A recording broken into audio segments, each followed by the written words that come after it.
Welcome back to చిన్న చిన్న సంగతులు ఛానల్. లాస్ట్ వీడియోలో మనం కురుక్షేత్ర యుద్ధంలో అభిమన్యుడు భీష్ముని మీదకి 9 బాణాలు ఒక్కసారిగా విడిచాడు. ఆ బాణాల తాకిడికి భీష్ముని శరీరం ఊగిసలాడి తన కవచం చీల్చుకొని బాణాల తాకిడికి తనలో ఉన్న వేడి రక్తం వెలికి చిమ్మడం గురించి తెలుసుకున్నాం కదా. ఈరోజు ఈ వీడియోలో మనం తాతామనుడి మధ్య జరిగిన యుద్ధం గురించి తెలుసుకుందాం. వీడియోలోకి వెళ్ళే ముందు ప్లీజ్ సబ్స్క్రైబ్ మై ఛానల్. వీడియోని మీరు పూర్తిగా చూసి మీకు నచ్చితే లైక్ చేయండి. భీష్ముడు అభిమన్యుని చూసి ఈ విధంగా అంటున్నాడు. అభిమన్యు, తండ్రిని మించిన కొడుకు అనిపించుకుంటున్నావు సుమా. నాయనా, చిన్నప్పుడు నీ ముద్దు మురిపాలు చూసే భాగ్యం లేకపోయినా ఇప్పుడు నీ విలువిద్యులు ముచ్చటలు చూస్తూ పొంగిపోయే అదృష్టం లభించింది నాకు అని అభిమన్యుని అభినందించి భీష్ముడు మరింత పౌరుషంతో అభిమన్యునిపై బాణాల వర్షం కురిపించాడు. అప్పుడు ధర్మరాజు అభిమన్యునితో, నాయనా చిరంజీవి, తాతగారు సెలవిచ్చిన మాటలు నిలబెట్టుకోవాలి సుమా. నీ తండ్రులు 5 విజయానికి ధ్వజం వంటి వాడివి నువ్వు.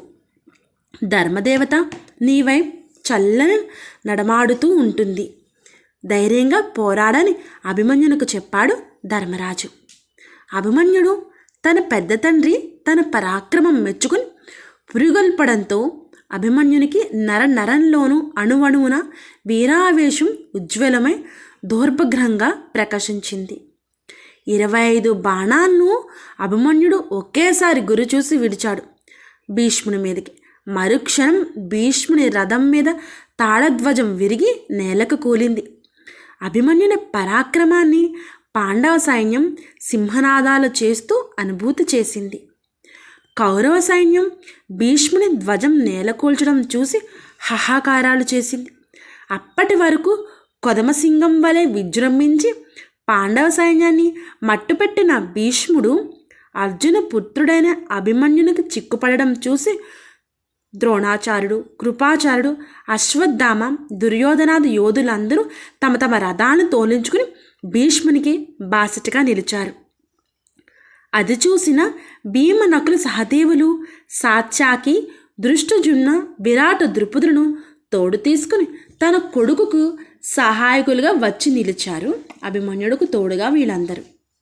అప్పటికే అభిమన్యుడు భీష్ముడు తన మీదకి ప్రయోగించే ప్రళయాగ్ని కల్పాల వంటి శస్త్రాలకు తన దివ్య శస్త్రాలతో నీరు చేస్తూ అగ్గిపుడుగుల వంటి బాణాలతో భీష్ముని శరీరాన్ని జర్ఘరితం చేశాడు. శత్రుమిత్ర భేదం లేకుండా అందరూ కూడా ఆ వీరకుమారుని పరాక్రమం వేణోల పొగినాడు. దేవతలు పుష్పవర్షం కురిపించి సంతోషం పట్టలేక దేవదందుబులు మ్రోగించారు. మనం ఈరోజు ఈ వీడియోలో తాతామనుల మధ్య యుద్ధం అనగా భీష్ముడు మరియు అభిమన్యుల మధ్య యుద్ధం ఏ విధంగా జరిగింది, వారికి ఎవరెవరు బాసటగా నిలిచారు అనేది తెలుసుకున్నాం కదా. రేపటి వీడియోలో మనం కురుక్షేత్రం మొదటి రోజు ఎలా ముగిసింది అనేది మనం రేపటి వీడియోలో తెలుసుకుందాం. ఈ వీడియో కనుక మీకు నచ్చినట్లయితే ప్లీజ్ లైక్ చేయండి, షేర్ చేయండి, కామెంట్ చేయండి. Thank you for watching. Please subscribe my channel.